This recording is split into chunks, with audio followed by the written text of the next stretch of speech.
Because it is the largest island in the Bahamas, Andros is faced with a unique challenge during Coastal Awareness Month. The challenge really is how do we keep the coastal environment clean and pristine, and the opportunity is that through events like Coastal Awareness, we're able to talk to people about the importance of the coast, the importance of mangroves, keeping the sand dunes intact, and certainly after that educational process, going out there and assisting with leading, in fact, the efforts in terms of cleaning up those beaches and making them habitable for both the Androsians and people who visit us.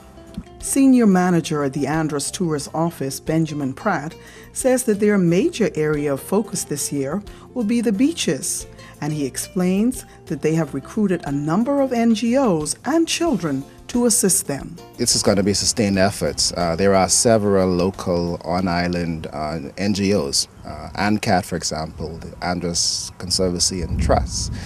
located in Andros, along with one or two others, that will continue the effort with, again, primary school students and students from the high school. And we're going to, as a part of the overall